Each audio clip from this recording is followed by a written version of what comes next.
Hello friends, welcome to my channel Kruptan. আজি ভিডিওত আমি চেঙ্গিজ খান কোন আছিল আৰু ইতিহাসৰ এজন বৰ্বৰ আৰু নিষ্ঠুৰ ব্যক্তি চেঙ্গিজ খানৰ বিষয়ে এই ভিডিওত কিছু কথা জানিবলৈ চেষ্টা কৰিম।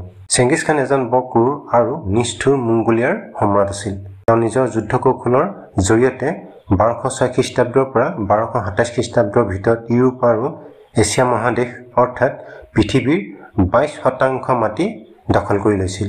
চেঙ্গিজ খান আৰু তেওঁৰ সৈন্য যিবোৰ ঠাই পাৰ হৈ গৈছিল সেই ঠাইবিলাকত তেওঁলোকে ধ্বংসলীলা চলাই গৈছিল। চেঙ্গিজ খানৰ প্ৰকৃত নাম আছিল টেমুজিন। 1162 খ্ৰীষ্টাব্দৰ আশে-পাশে বৰ্তমানৰ মংগোলিয়াৰ খেন্তি অঞ্চলৰ খানাবদোছ ট্ৰাইবত তেওঁ জন্মগ্ৰহণ কৰিছিল। চেঙ্গিজ খানৰ পিতৃৰ নাম আছিল য়েছুগেই আৰু মাতৃৰ নাম আছিল হৈলান। তেওঁৰ 4জন ককাই ভাই আছিল। তেওঁলোক আছিল যেনে বেলগুটেই, বেখটাৰ, জুচিখাচাৰ আৰু টেমুজেই। সেই সময়ত মংগোলিয়াত বহু ধৰণৰ জনগোষ্ঠীৰ লোক আছিল আৰু এই জনগোষ্ঠীসমূহে নিজৰ নিজৰ এলেকাবোৰত শাসন কৰিছিল। এই ট্ৰাইবসমূহ আছিল যেনে খানাবদোছ ট্ৰাইব, অলখুনাট ট্ৰাইবছ, টাটাৰ ট্ৰাইবছ, মাৰ্কিট, নাইমানছ, খামাগ, মংগোলছ, ৰাইটিছ, খুনগিৰেট ট্ৰাইবছ ইত্যাদি। আৰু প্ৰত্যেকটো ট্ৰাইবে ইটো সিটোৰ ৰক্তপিপাসু আছিল। চেঙ্গিজ খানৰ পিতৃ য়েছুগেই এই খানাবদোছ ট্ৰাইবটোৰ মুৰব্বী আছিল। তেওঁ মংগোলিয়াৰ বজিগিন অঞ্চলত শাসন কৰিছিল। যেতিয়া চেঙ্গিজ খানৰ জন্ম হৈছিল তেতিয়া তেওঁৰ হাতত তেজৰ দৰে এডোখৰ চেকুৰা চিন আছিল। মাকে টেমুজিনৰ এই চিন দেখি কৈছিল যে এই ল'ৰাটো জীৱনত বহু যুদ্ধ জয় কৰিবলৈ সক্ষম হ'ব আৰু তেওঁৰ তোৰালখন সদায় তেজেৰে ৰাঙলী হৈ থাকিব। টেমুজিন খানাবদোছ ট্ৰাইবৰ মুখিয়ালৰ পুত্ৰ হোৱাৰ বাবে তেওঁ সৰুৰ পৰাই যুদ্ধ কলা কৌশলবোৰ শিকি। কিছুমানৰ মতে টেমুজিনৰ এবছৰ বয়সত আৰু আন কিছুমানৰ মতে 16 বছৰ বয়সত বৰ্টে নামৰ খুংগিৰিট ট্ৰাইবছৰ ছোৱালী এজনীৰ লগত বিবাহ ঠিক হৈ গৈছিল। বিয়া ঠিক হোৱাৰ পাছত বাপেকে টেমুজিনক খানাবদোছ ট্ৰাইবৰ মুৰব্বী পাতি দিয়াৰ কথা ভাবিছিল, কাৰণ টেমুজিন তেওঁৰ ডাঙৰ পুত্ৰ আছিল। কিন্তু টেমুজিনক মুৰব্বী বনাবলৈ হ'লে টেমুজিনে নতুন নতুন অঞ্চল জয় কৰিব লাগিব। সেই সময়ত খানাবদোছ ট্ৰাইবৰ আটাইতকৈ ডাঙৰ শত্ৰু আছিল টাটাৰ ট্ৰাইবসকল। টেমুজিনৰ পিতৃ য়েছুগেই টাটা ট্ৰাইবৰ ওপৰত কেইবাবাৰো আক্ৰমণ কৰি বহু লোকক হত্যা কৰিছিল। এই ট্ৰাইবটোৱে তেওঁক বৰ ভয় কৰিছিল। তেওঁলোকে ভাবিছিল যে সুযোগ সুবিধা পালে য়েছুগেক হত্যা কৰিব। ইয়াৰ বাবে টাটা ট্ৰাইবে এটা ষড়যন্ত্ৰ কৰিলে। তেওঁলোকৰ সীমাৰ ওচৰত অলখুনাট ট্ৰাইবসকলে ৰাজত্ব কৰিছিল আৰু তেওঁলোকে অলখুনাট ট্ৰাইবৰ লগত মিলিবলৈ চেষ্টা কৰিলে। দৰাচলতে অলখুনাট ট্ৰাইবে টেমুজিনৰ পিতৃ য়েছুগেক খুব বেয়া পাইছিল, কাৰণ য়েছুগেয়ে অলখুনাট ট্ৰাইবৰ মুৰব্বীৰ জীয়েকক পলুৱাই নি বিয়া পাতিছিল। এই বেয়া পোৱা কথাটো টাটা ট্ৰাইবৰ লোকসকলে ভালদৰে জানিছিল। টাটা ট্ৰাইবৰ লোকসকলে অলখুনাট ট্ৰাইবৰ মুৰব্বীক উচতাই নিজৰ ফালে কৰিবলৈ সক্ষম হৈছিল আৰু কৈছিল য়েছুগেক ভাতৰ নিমন্ত্ৰণ দিবলৈ আৰু ভাতত বিহ ঢালি দিবলৈ কৈছিল। এইটো শ্ল' পয়জনৰ কাম কৰিব আৰু এই পয়জনে কাম কৰিবলৈ প্ৰায় 20-25 ঘণ্টা সময় ল'ব। অৰ্থাৎ তেতিয়া তেওঁ নিজৰ তম্বু বা ঘৰত প্ৰৱেশ কৰিব আৰু লগে লগে টাটা ট্ৰাইবসকলে য়েছুগেক আক্ৰমণ কৰিব। এই আঁচনিৰ যোগেদি টাটা ট্ৰাইবে কাণত বিষ লগাই য়েছুগেক আক্ৰমণ কৰিব, যাতে তেওঁলোকে ভাবিব কাণত পয়জন থকাৰ বাবে য়েছুগেৰ মৃত্যু হ'ল বুলি। আৰু এই ষড়যন্ত্ৰ কৰি ওলানখুট ট্ৰাইবৰ মুৰব্বীয়ে য়েছুগেক ভাতৰ নিমন্ত্ৰণ দিলে। তেওঁ এই নিমন্ত্ৰণ আন্তৰিকতাৰে গ্ৰহণ কৰিছিল, কাৰণ য়েছুগেয়ে শহুৰেকৰ ঘৰৰ পৰা প্ৰথমবাৰৰ বাবে নিমন্ত্ৰণ পাইছিল। ষড়যন্ত্ৰ অনুসৰি য়েছুগেক ভাতত পয়জন দি দিলে। নিমন্ত্ৰণ ৰক্ষা কৰি য়েছুগেই নিজৰ তম্বু প্ৰৱেশ কৰাৰ সময়তে টাটা ট্ৰাইবে য়েছুগেক বিষ লগা কাঁড়েৰে আক্ৰমণ কৰিলে। বন্ধুসকল, যিসকলে চেনেলত প্ৰথম আহিছে তেওঁলোকে যাতে আহিবলগীয়া গুৰুত্বপূৰ্ণ ভিডিঅ'সমূহৰ কাৰণে চেনেলটো ছাবস্ক্ৰাইব কৰি বেল আইকন অলপ ক্লিক কৰি লৈ যাম। য়েছুগেৰ খানাবদোছ ট্ৰাইবেও প্ৰত্যাক্ৰমণ কৰিলে। দুই পক্ষৰ যুদ্ধত য়েছুগেৰ বাহিনীয়ে টাটা ট্ৰাইবৰ সম্পূৰ্ণ সৈন্য বাহিনীটোকে হত্যা কৰিলে। কিছু সময় যোৱাৰ পিছত পয়জনে নিজৰ কাম কৰিবলৈ ধৰিলে আৰু শেষত য়েছুগেই মৃত্যুক সাৱটি ল'ব লগা হ'ল। প্ৰথমটো ষড়যন্ত্ৰ সফল হোৱাৰ পিছত দ্বিতীয় এটা ষড়যন্ত্ৰ আৰম্ভ হৈছিল। য়েছুগেৰ ভায়েক হতুলা খানে, আৰু এই ষড়যন্ত্ৰটো কৰিছিল হতুলা খানে যেতিয়া গম পালে যে তেওঁৰ ককায়েক য়েছুগেৰ মৃত্যু হৈছে, তেতিয়াহ'লে তেওঁৰ কাৰণে এইটোৱেই উচিত সময় খানাবদোছ ট্ৰাইবৰ মুৰব্বী হোৱাত। ককায়েকে যিবোৰ অঞ্চল জয় কৰিছিল সেই অঞ্চলৰ সৈন্য আৰু তাৰ মুৰব্বীক নিজৰ ট্ৰাইবৰ লগত চামিল কৰি লৈছিল। য়েচুগেৰ সৈন্য মুৰব্বীসকলে হতুলা খানৰ কথা মানি লৈছিল, কাৰণ য়েচুগে পৰিয়ালত অকল হতুলা খানহে আছিল। হতুলা খানৰ সৈন্যবাহিনী সকলো পিনে বিয়পি পৰিছিল। যিবোৰ অঞ্চল য়েচুগেই এৰি দিছিল সেইবোৰ অঞ্চলো হতুলা খানে অধিকাৰ কৰিছিল আৰু য়েচুগেৰ সৈন্যবাহিনীক হতুলা খানৰ সৈন্যবাহিনীৰ লগত চামিল কৰা হৈছিল। সেই সময়ত য়েচুগেৰ পৰিয়ালটো বৰজিগিন নামে ঠাইত আছিল। তেওঁলোকৰ ওপৰতো হতুলা খানে আক্ৰমণ চলাইছিল, কাৰণ য়েচুগে পৰিয়ালটো তেওঁ শেষ কৰি দিব বিচাৰিছিল। অৱশ্যে য়েচুগেৰ কিছুমান বিশ্বাসী সৈন্য আৰু কৰ্মচাৰীসকলে তেমুজিন আৰু তেওঁৰ মাক আৰু ভায়েকসকলক বৰজিগিনৰ পৰা সুৰক্ষাৰে তাৰ পৰা উলিয়াই নিছিল। সেই সময়ছোৱাত তেমুজিনৰ পৰিয়ালটো অৰণ্যত লুকাই আছিল। আনফালে হতুলা খানে বৰজিগিন দখল কৰিছিল। হতুলা খান আৰু বৰজিগিনৰ লোকসকলে ভাবিছিল যে য়েচুগে পৰিয়ালৰ কোনো লোকে আৰু জীয়াই থকা নাই, কিন্তু সত্যটো অলপ বেলেগহে আছিল। পিতৃহাৰা হোৱাৰ পিছত তেমুজিন আৰু তেওঁৰ পৰিয়ালটোৰ জীৱনলৈ অমানিশা নামি আহিছিল। তেমুজিন আৰু তেওঁৰ মাক ককাই ভাইসকলো হাবিয়ে বননিয়ে অনাই বনাই ঘূৰি ফুৰিছিল। এসাঁজ ভাতৰ বাবেও তেওঁলোকে হাহাকাৰ কৰিব লগা হৈছিল। ভোকৰ তাৰণত তেওঁলোকে কেঁচা মাছ মাংস খাবলৈও কুণ্ঠাবোধ কৰা নাছিল। সেই দুখৰ সময়ত সকলো মংগোল ট্ৰাইবে তেমুজিনৰ পৰিয়ালক এৰি দিছিল। শুনিবলৈ পোৱা যায় যে 14 বছৰ বয়সমানত এবাৰ তেমুজিনে পিটনিৰ পৰা এটা মাছ ধৰি আনিছিল। তেতিয়া তেওঁৰ ভায়েক বেখটাৰে সেই মাছটো তেমুজিনৰ হাতৰ পৰা লৈ খাই পেলাইছিল। তেতিয়া খঙতে তেমুজিনে নিজ ভায়েককে হত্যা কৰিছিল। হাবি বননিয়ে এঠাইৰ পৰা আন ঠাইলৈ ঘূৰি ফুৰা সময়ছোৱাত তেমুজিন আৰু তেওঁৰ ভায়েকহঁত আৰু আন কিছুমানৰ লগত মিলি সৰু সৰু অঞ্চলবোৰত লুটপাট কৰিছিল আৰু সেই অঞ্চলবোৰৰ লোকসকলক নিজৰ লগত চামিল কৰি গৈছিল। 16 বছৰ বয়সমানত তেমুজিনে চিন্তা কৰিলে যে এনেদৰে সৰু গোট হৈ থাকিব নোৱাৰি। নিজক শক্তিশালী কৰিবলৈ হ'লে তেওঁ অন্য মংগোল ট্ৰাইববিলাকৰ লগত এলায়েন্স কৰিব লাগিব বুলি তেওঁ ভাবিছিল। সেই সময়ত মংগোল ট্ৰাইবৰ লগত এলায়েন্স কৰাৰ এটা ভাল কৌশল আছিল বৈবাহিক সম্বন্ধ স্থাপন কৰা। 16 বছৰ বয়সত তেমুজিনে সংগীৰে ট্ৰাইবৰ যুৱতী বৰ্টেৰ লগত বিবাহপক্ষত আবদ্ধ হয়। এই বৈবাহিক সম্বন্ধ স্থাপনৰ মূল কাৰণ আছিল পিতৃহত্যা বদলা লোৱা। 20 বছৰ হোৱালৈকে তেমুজিনে ওচৰৰ বহু অঞ্চল নিজৰ দখলত আনিছিল। যদি এই অঞ্চললৈ কোনোবা নতুন মানুহ আহে সেই লোকসকলৰ পৰা তেওঁ টেক্স সংগ্ৰহ কৰিছিল আৰু লাহে লাহে সৈন্যসকলক প্ৰশিক্ষণ দিয়াবলৈ ধৰিছিল আৰু নতুন নতুন ঘোঁৰা সংগ্ৰহ আৰু নতুন নতুন অস্ত্ৰ গোটাবলৈ তেওঁ আৰম্ভ কৰিছিল। সেই সময়তে তেমুজিনৰ লৰালিকালৰ বন্ধু জামুখাৰ পৰা তেওঁ এটা সংবাদ পাইছিল। জামুখা কেৰেট ট্ৰাইবৰ প্ৰধান আছিল। তেওঁ জাদাৰেন নামৰ ঠাইত শাসন কৰিছিল। জামুখা সাম্ৰাজ্যখন কিছু ডাঙৰ আছিল। জামুখাই ভাবিছিল যে তেমুজিনৰ পিতৃ য়েচুগেক হত্যা কৰাৰ পাছত তেওঁৰ পৰিয়ালৰ সকলো লোককে হত্যা কৰা হৈছিল। যেতিয়া জামুখাই গম পালে যে তেওঁৰ লৰালিকালৰ বন্ধু তেমুজিন এতিয়াও জীয়াই আছে, তেতিয়া তেওঁ তেমুজিনক 20,000 সৈন্য দল এটা তেমুজিনৰ হাতত অৰ্পণ কৰিছিল। ইয়াৰ পিছত তেমুজিনে পৈতৃক সম্পত্তি বৰজিগিন অঞ্চল উদ্ধাৰৰ বাবে অগ্ৰসৰ হ'ল। এই কথা গম পাই তেমুজিনৰ দদায়েক হতুলা খানে পৰিয়ালসহ তাৰ পৰা পলায়ন কৰিলে আৰু তেমুজিনে বিনা যুদ্ধে বৰজিগিন অঞ্চল উদ্ধাৰ কৰিলে। তাৰ জনতাই তেমুজিনক উভতি অহা দেখি বৰ ভাল পাইছিল, কাৰণ তেওঁলোকে হতুলা খানৰ পৰা মুক্তি বিচাৰিছিল। তেমুজিনে অন্য ট্ৰাইববিলাকক যুদ্ধত পৰাস্ত কৰি নিজ ট্ৰাইবৰ লগত চামিল কৰি নিজৰ ট্ৰাইবৰ বিকাশ সাধন কৰিছিল। তেমুজিন পিতৃতকৈ এজন ডাঙৰ যোদ্ধা আছিল। তেওঁ বহু যুদ্ধ জয় কৰিবলৈ সক্ষম হৈছিল। 1206 খ্ৰীষ্টাব্দত কুলটাই নামেৰে জনজাতীয় পৰিষদত তেমুজিনক মংগোলীয়সকলৰ সৰ্বোচ্চ শাসক হিচাপে ঘোষণা কৰে। এই জনজাতীয় পৰিষদত তেমুজিনক চেংগিছ খান উপাধি প্ৰদান কৰা হয়। মংগোলীয় ট্ৰাইবসকলক একত্ৰিত কৰাৰ সফল হোৱাৰ পিছতহে তেওঁ চেংগিছ খান উপাধি লাভ কৰিছিল, যাৰ দ্বাৰা আজি তেওঁ বিশ্ববিখ্যাত। খানৰ অৰ্থ হ'ল লিডাৰ বা সম্ৰাট আৰু চেংগিজৰ অৰ্থ হ'ল শক্তিশালী বা বিশ্ব সমুদ্ৰ। ইয়াৰ উপৰিও এই সমাৰোহতে তেমুজিনক খাগান উপাধিও প্ৰদান কৰা হৈছিল, যাৰ অৰ্থ হ'ল সকলোতকৈ ডাঙৰ খান। কিছুমানৰ মতে তেমুজিনক খান বা খাগান উপাধি প্ৰদান কৰা হৈছিল তেতিয়া তেওঁৰ বয়স 51 বছৰ হৈছিলগৈ।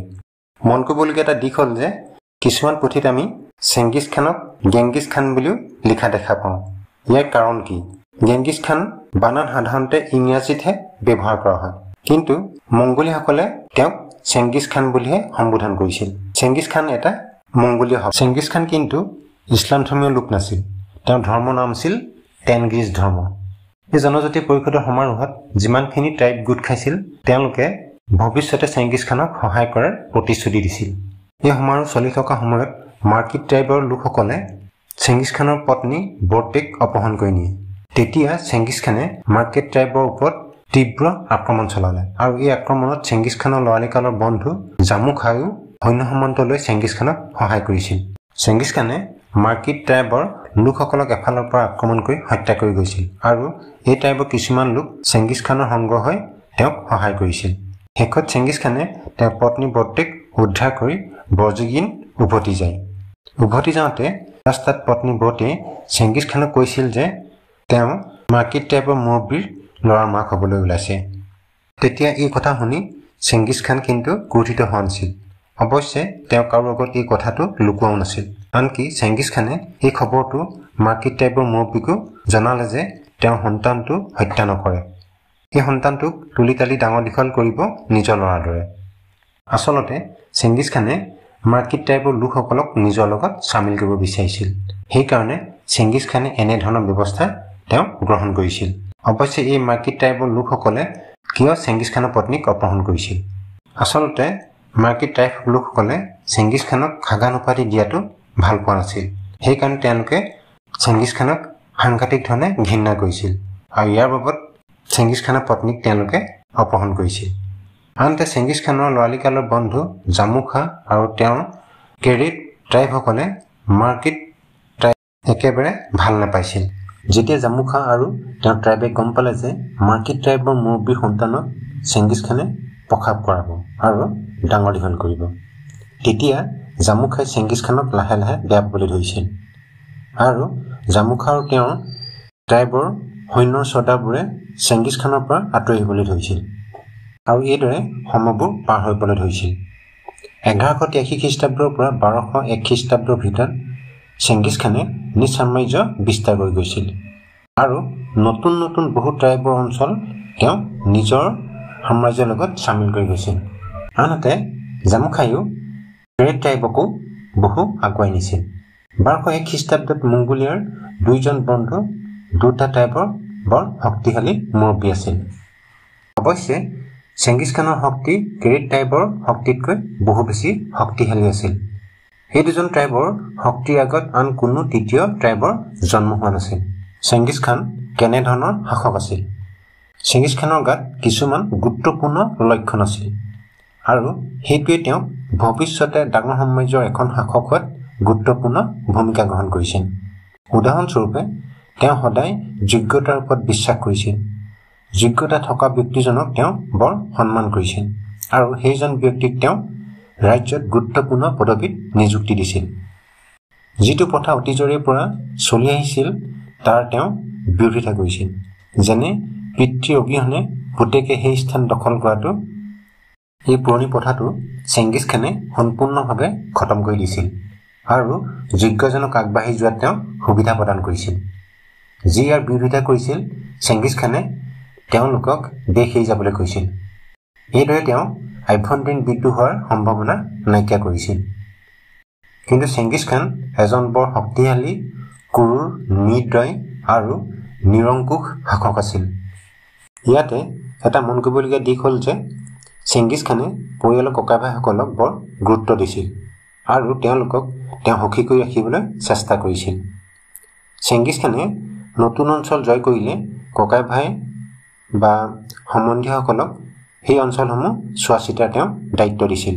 জয় কৰা অঞ্চলসমূহ যদিও ককাই ভাই বা সম্বন্ধীয়সকলক চোৱা চিতাৰ দায়িত্ব দিছিল, কিন্তু তাৰ সম্পূৰ্ণ নিয়ন্ত্ৰণ তেওঁ নিজৰ হাতত ৰাখিছিল। এই অঞ্চলসমূহৰ পৰা লাভ কৰা খাজানাসমূহ চেংগিছ খানে তেওঁৰ সৈন্যসকলক আৰু নিজ সাম্ৰাজ্যৰ লোকসকলৰ মাজত ভগাই দিছিল। চেংগিছ খানে তেওঁৰ বিশ্বাসী পৰামৰ্শদাতাসকলৰ পৰামৰ্শসমূহ মানি চলিছিল। এই বহুমূলীয়া পৰামৰ্শৰ মতেই তেওঁ ব্যৱস্থাসমূহ গ্ৰহণ কৰিছিল। আনহাতে জামু খা তেওঁ জন্মসূত্ৰে লাভ কৰা লিডাৰশ্বিপৰ ওপৰত গুৰুত্ব প্ৰদান কৰিছিল আৰু এই আদৰ্শগত নীতিৰ বাবে দুই বন্ধুৰ মাজত ফাট আহিবলৈ ধৰিছিল। ফাট অহাৰ আন এটা কাৰণ আছিল চেংগিছ খানে মাৰ্কিট ট্ৰাইবৰ সন্তান প্ৰসৱ আৰু এই সন্তানক তুলি তালি ডাঙৰ দীঘল কৰিব বুলি কোৱা সংকল্পে দুয়োজনৰ মাজত ভয়ংকৰ দুশ্মনীৰ আগমন ঘটিছিল। 1187 খ্ৰীষ্টাব্দত জামুখাই চেংগিছ খানৰ ওপৰত ভয়ংকৰ আক্ৰমণ কৰিছিল। ইতিহাসত এই যুদ্ধক কোৱা হয় বেটল অফ দালান বেলজাহাদ। চেংগিছ খানে এই যুদ্ধৰ সন্মুখীন তেওঁ হ'ব পৰা নাছিল। জামুখাও এজন বৰ নিষ্ঠুৰ প্ৰকৃতিৰ লোক আছিল। জামুখাই চেংগিছ খানৰ সেনাৰ 70জন জেনেৰেলক ধৰি জিন্দা বইল কৰি দিছিল। এই দৃশ্য দেখি চেংগিছ খান পাগলৰ দৰে হৈ গৈছিল। ইয়াৰ পিছত চেংগিছ খানে তেওঁৰ সৈন্যসকলক নতুন প্ৰশিক্ষণ আৰু নতুন অস্ত্ৰ শস্ত্ৰে তৈয়াৰ কৰি সাংঘাতিক ধৰণে নিজকে শক্তিশালী কৰি তুলিছিল।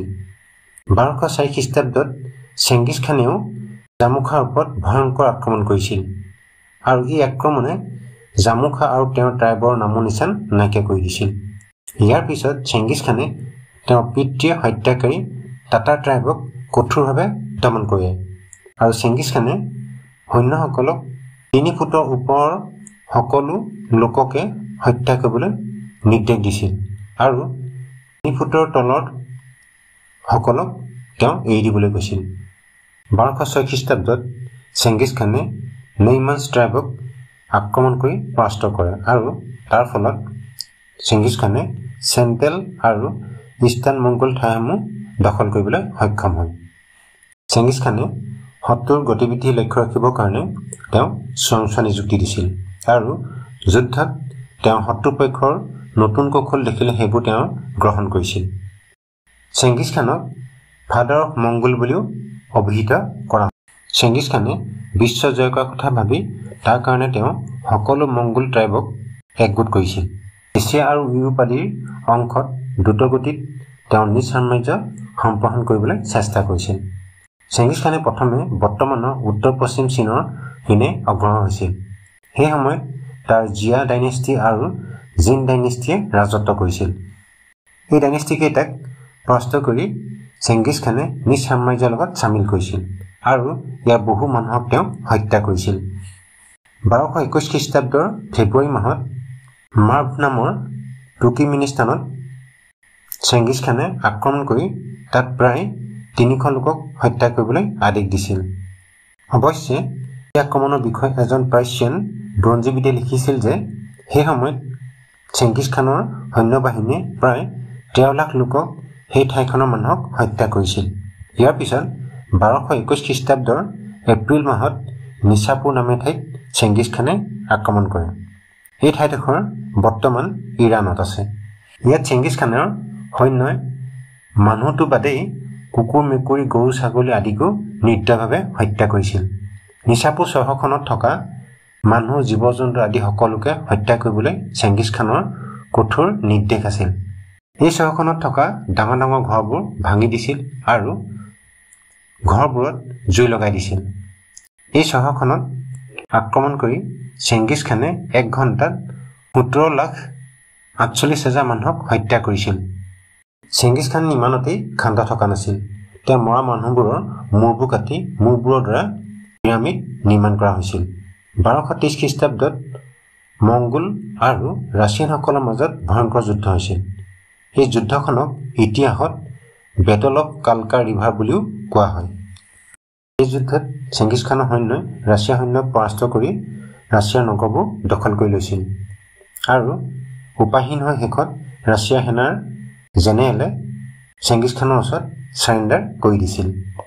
তেতিয়া চেংগিছ খানে এখন ডাঙৰ কাঠৰ গেট আনি সেই ৰাছিয়ান জেনেৰেল আৰু সৈন্যৰ অন্যান্য পদবীধাৰীসকলৰ ওপৰত কাঠৰ গেটখন পেলাই সিহঁতক হত্যা কৰিছিল আৰু তাৰ ওপৰত বহি চেংগিছ খান আৰু তেওঁৰ সৈন্যই পাৰ্টি কৰিছিল। চেংগিছ খানে পৃথিৱীৰ প্ৰায় 22% ভূখণ্ড দখল কৰি লৈছিল। সেই ভূখণ্ডসমূহ আছিল যেনে China, Uzbekistan, Russia, Afghanistan, Japan, Siberia, Iran, Iraq, Bulgaria, Hungary ইত্যাদি। চেংগিছ খান কেৱল এজন সুদক্ষ যোদ্ধাই নাছিল, তেওঁ এজন দক্ষ প্ৰশাসকো আছিল।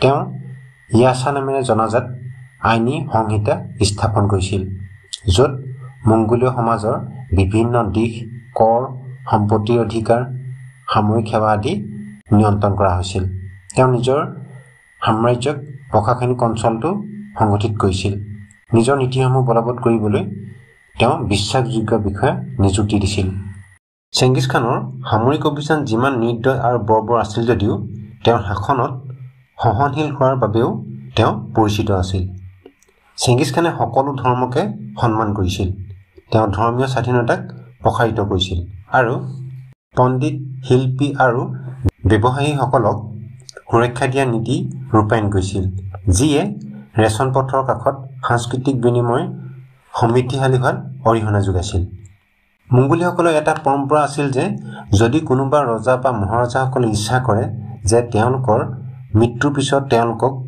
ক'ত পোতা হ'ব সেইটো যাতে কোনেও জানিব নালাগে তাৰ কাৰণে সৈন্যসকলে নিষ্ঠাৰে এই কাম সম্পন্ন কৰিছিল চেঙ্গিছ খানৰো তেনেকুৱা এটাই ইচ্ছা আছিল যে তেওঁৰ কবৰৰ বিষয়ে কোনেও জানিব নালাগে সেইকাৰণে আজিও চেঙ্গিছ খানৰ কবৰৰ বিষয়ে একো জনা নাযায় অৱশ্যে চেঙ্গিছ খানৰ মৃত্যু হোৱাৰ কাৰণ কি আছিল আজিও সঠিককৈ কোনেও নাজানে হিষ্ট্ৰী অফ ইউৱান ডকুমেণ্টাৰী মতে 8 দিন ধৰি চেঙ্গিছ খান বেমাৰত পৰি আছিল আৰু সেইকাৰণে তেওঁৰ মৃত্যু হৈছিল বুলি কোৱা হয় আন কিছুমানৰ মতে চেঙ্গিছ খান ঘোঁৰাৰ পৰা পৰি মৃত্যু হৈছিল বুলি কোৱা হয় 1227 খ্ৰীষ্টাব্দৰ 25 আগষ্টত চেঙ্গিছ খানৰ মৃত্যু হৈছিল তেওঁৰ মৃত্যুৰ পিছত তেওঁক কবৰ দিবলৈ নিজ ৰাজ্যলৈ লৈ যাওঁতে ৰাস্তাত লগ পোৱা মানুহ আৰু জীৱ-জন্তু আদি সকলোকে চেঙ্গিছ খানৰ সৈন্যই হত্যা কৰি গৈছিল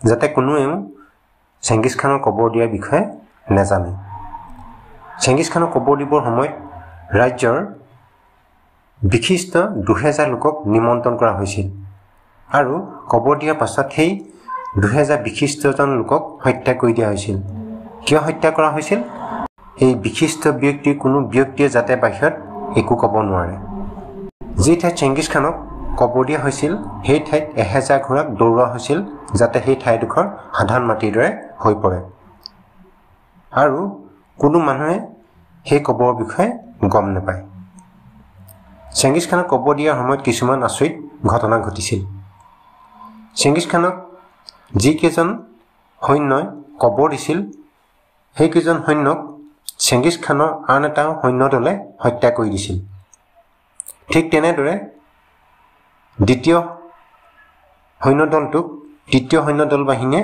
হত্যা কৰিছিল তৃতীয় সৈন্য বাহিনী দলটোক চতুৰ্থ সৈন্য বাহিনী দলটোৱে হত্যা কৰিছিল আৰু এই খেলটোত প্ৰায় 40,000তকৈ বেছি সৈন্যৰ মৃত্যু হৈছিল সেইকাৰণে কোনোৱে চেঙ্গিছ খানৰ কবৰ দিয়া ঠাইডোখৰ বিষয়ে জ্ঞাত নহয় আজিও চেঙ্গিছ খানৰ কবৰৰ সন্ধানত অত্যাধুনিক প্ৰযুক্তি লৈ চেষ্টা চলাই থকা দেখা গৈছে কিন্তু এতিয়ালৈকে তেওঁলোক সফল হ'ব পৰা নাই প্ৰাচীন ব্ৰঞ্জীসমূহত চেঙ্গিছ খানক এজন অতি নিষ্ঠুৰ আৰু বৰ্বৰ ৰজা আছিল বুলি কোৱা হৈছে বন্ধুসকল আজিৰ ভিডিঅ'ত চেঙ্গিছ খান কোন আছিল আৰু তেওঁৰ জীৱনীৰ বিষয়ে কিছু কথা চমুকৈ এই ভিডিঅ'ত জানিবলৈ চেষ্টা কৰিছিলোঁ ভাল লাগিলে আপোনালোকে লাইক কৰিব আৰু যিসকলে চেনেলত প্ৰথম আহিছে তেওঁলোকে যাতে আহিবলগীয়া গুৰুত্বপূৰ্ণ ভিডিঅ'সমূহৰ কাৰণে চেনেলটো ছাবস্ক্ৰাইব কৰি বেল আইকনৰ অলত ক্লিক কৰি লৈছিল ধন্যবাদ জয় অসম